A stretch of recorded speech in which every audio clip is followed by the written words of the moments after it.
Jawo, you must have seen a lot of bitter exchanges between rival camps. You haven't seen that? Jawo? What does they say about UDP democracy? You just commended the party for allowing such a democratic process. But people who have been observing said also the process is not that very smooth. Because of course, that is natural. You know, I mean, people competing for a particular position. I mean, of course, we expect them to be kind of. But with the kind of. Yeah, I mean, I agree. Some of the, some of the language being used is unfortunate, but that is well. It's, I mean, it's a Gambian. Yeah, I mean, with social media, anything goes. You know, some they all use all kinds of language, insults, and in all other invectives, and it's unnecessary. But I mean, well, it's as I said. Yeah, I mean, when people are competing for a particular position, it's only natural they criticize each other.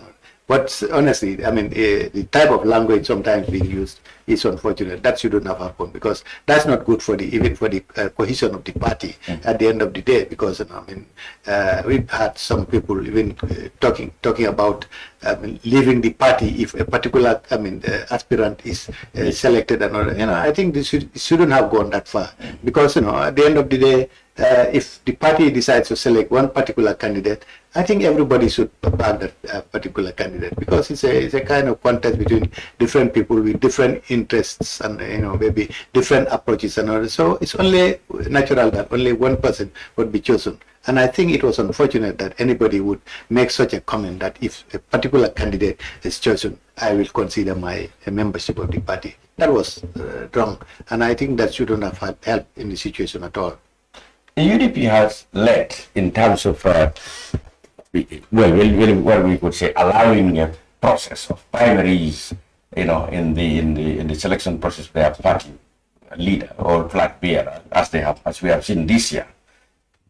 Do you think such a scenario is possible in other political parties? I'm thinking of, for example, the NPP. If anybody dares now to say, I want the position of party leader, flag bearer in the NPP, or maybe you can remember Mamadi Quran. People said he was trying to say Halifa, wish Halifa go, and you have all those rumors. Should we say the UDP? Can we give any credit for the UDP for this, or you think this is possibly in other political parties?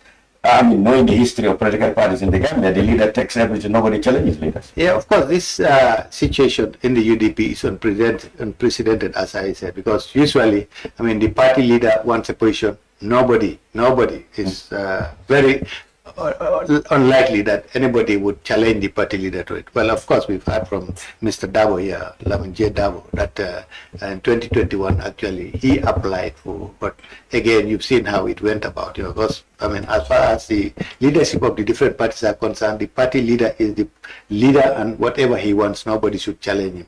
But in this particular case, we've seen 11 people applying for this particular position, including the party leader. So I think it's a commendable gesture on the part of the UDP. It definitely should kind of lift its democratic profile. But again, I think, as we call it a primary, I'm not sure whether it qualifies to be called a primary. I think a primary would have at least involved a wider membership of the party rather than just restricted to a few people, a committee of people and other things. I don't know whether that qualifies to be called a primary. Anyway, whatever the case, I think the situation is an improvement of what it used to be in the past in all the parties in this country.